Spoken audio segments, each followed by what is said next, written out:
Man, I think it's the next step up mentality as far as players. Our shifts keep changing. Everybody doing a different role, and so I think we all got the mentality where you give and you sacrifice, and I think that's what y'all see. 24 hours earlier, the Indiana Fever were humiliated in Los Angeles, slogging through a blowout that reignited every doubt about life without Caitlin Clark. Now they'd walked into Dallas missing their superstar entirely. Left groin flare listed day-to-day, against a Wings squad eager to rebound and showcase rookie phenom Paige Bueckers. 20,000 fans anticipated a coronation for Dallas and a second straight collapse for Indy. Instead, the very first possession detonated a plan nobody had scouted. 10 minutes before tip-off, head coach Stephanie White shredded her depth chart. McDonald, signed on a hardship deal barely 2 weeks earlier, was promoted to starting point guard. To outsiders, it looked reckless. Inside the Fever huddle, it felt like oxygen. McDonald knifed into the paint and threaded a rope to Aliyah Boston for a point-blank finish.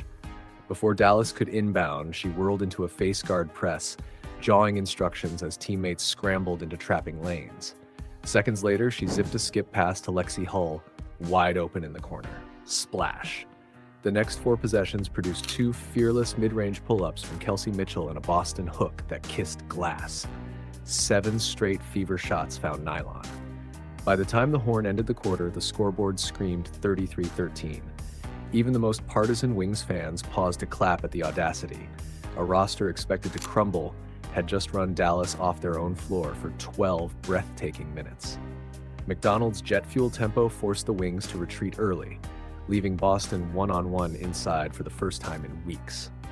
Boston punished the space with textbook footwork, pump fake, pivot, soft hook, each touch loosening Dallas's shell another inch. I think for us, it's about knowing that basketball is a game of runs, and they made their run that third quarter, and honestly, just continue to stay composed and take it each possession at a time is something that we've been working on, and so for us, that was our focus, is get a stop, go down and score, get another stop, and we try to get a kill. Hull and Christy Wallace feasted on that gravity, burying in rhythm threes that usually belong to Clark.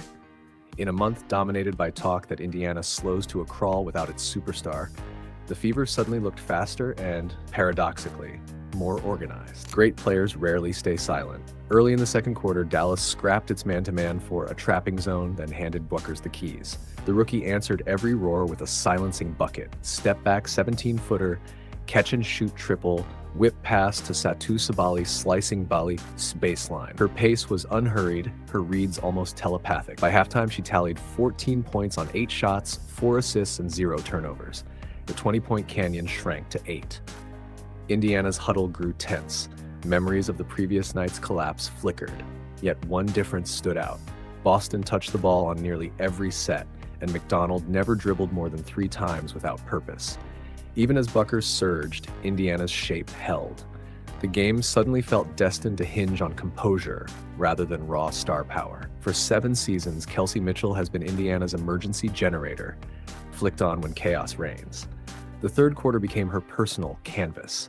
She opened by freezing Bueckers with a hesitation pull-up at the right elbow, pure. Next trip, she sprinted off a Boston rub screen and buried a wing 3 before Dallas rotated. Then came the pièce de résistance, a backdoor cut that drew 2 defenders, followed by a laser to Wallace for a lay-in. What flipped the contest wasn't just Mitchell's shot-making, it was her restraint. She treated every possession like a chess puzzle, attack when the lane opened, swing when help shaded. By quarter's end, she owned 20 points on 8 for 12 plus 5 assists. Dallas defenders, programmed to tilt toward Clark all year, suddenly had no predictive compass. Boston, meanwhile, settled into a devastating cadence. Seal Natasha Howard deep, drop step, score, pop to the nail, drain a 14-footer, swat a Sabali scoop into the stanchion. When the Wings swarmed her spin move, she rifled the ball weak side for another hole 3. For 6 straight trips, Indiana's offense resembled a fast-forwarded clinic. Drive, kick, post touch, extra pass. Everything the franchise imagined on draft night. Crowds craved drama, and the final period obliged. 2 minutes in, Marina Bray jumped a passing lane, coasted for an N1, and Dallas seized its first lead, 78-77. American Airlines Center quaked.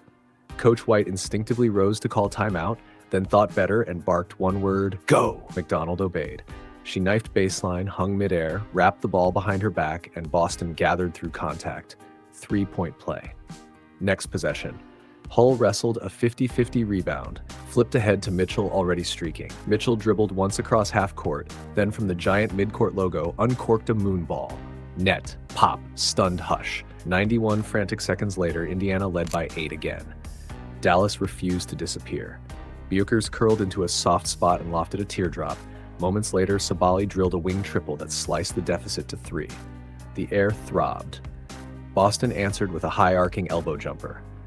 Mitchell added a stop-and-go floater off glass. Each time the Wings threatened, one of Indiana's newly minted trio, McDonald's pace, Mitchell's poise, Boston's power, pushed back just hard enough. With just under a minute left, Dallas needed threes, Indiana needed poise. Mitchell hampered the clock, jabbed left, stepped right, and rainbowed a banker that kissed window and fell. It was audacious, perhaps unnecessary, totally backbreaking. The Wings called their final timeout, but both benches sensed finality. Seconds later, the Horns sealed a 94-86 fever victory. During the on-court interview, Boston wiped sweat from her brow, scanned the sea of red and navy in the stands, and coined the night's legend: every game is a home game. Families had road-tripped 13 hours from Indianapolis. College kids caravanned from Baton Rouge, Norman, and Lawrence. A retired couple waved a hand-painted Rookies and Royalty banner. Their chants swelled whenever Dallas rallied and detonated when Mitchell's logo bomb fell. Boston's 6 words, casual in delivery, forged an identity. The Fever's connection to their supporters now travels like a portable home court hum. The lines spread instantly, captions on highlight reels, captions on Instagram stories, soon to be slogans on bootleg hoodies. More importantly, it reframed the night. The biggest revelation wasn't simply that Indiana could win without Clark, it was that their fan base could manufacture familiar noise in foreign arenas, tipping emotional scales when games teeter. Strip away adrenaline and the stat lines remain loud. McDonald, 14 points, 8 assists, 6 for 6 in that lightning rod first quarter, plus relentless front court pressure that forced Dallas into early offense it didn't want. Mitchell, 32 points on 11 of 17, 7 assists, 0 turnovers after halftime, a closer's ledger. Boston, 21-9-3 on 64% shooting, 2 blocks, the last defensive rebound that iced the clock. Bueckers, 27-5, 2-2, first WNBA rookie to log 25+ with 0 turnovers in a stat line that clean. The win nudged Indiana to 8-8, third in the East, 2 games behind Atlanta. More striking was the rewired scouting report. They'd proven they could blitz opponents without Clark's orbital pull, leverage Boston as a true fulcrum, and strap a turbo booster on pace via McDonald.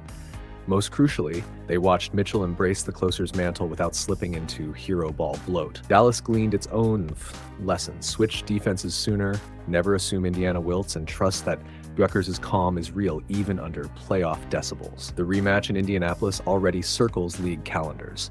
Broadcasters recalibrate. If a game missing its marquee attraction can scintillate like this, what happens when rosters are whole? Clark's return remains day-to-day, though whispers suggest the training staff circled next week's Commissioner's Cup final versus Minnesota as a safer launchpad. The Fever simultaneously begin a 5-game homestand projected to shatter their own gate records. Fold Clark's 27-foot splash zone into the chaos engine unveiled tonight, and every contender in the East hears the tremor. For Dallas, the project is clear: refine late-game sets, integrate Bueckers-Sabali synergy, and harness the crowd that nearly willed them back from oblivion. Because this budding rivalry writes Chapter 2 in less than a month, and ticket sites already pulse with demand. League-wide, execs study the footage for bigger implications: mobile fan bases, rookie stars who don't flinch, and proof that women's basketball can sell out NBA arenas even when the headliner is in sweats. The phrase traveling circus pops up on talk shows, not as a slight, but as a badge of wonder. As reporters filed stories and arena staff folded chairs, echoes of Boston's 6 words floated above the empty hardwood. The league has long watched singular icons shoulder franchises and build dynasties. What it hasn't faced is an army willing to follow its team city to city, roaring loud enough to bend momentum. That, more than any one stat line, could shape the 2025 postseason. Because if Indiana can summon this storm again, this time with Caitlin Clark in uniform, every arena they enter may feel 1 decibel too small. And somewhere in a quiet film room, a rival coach will hit pause, exhale, and mutter, "Away, baby, they're coming."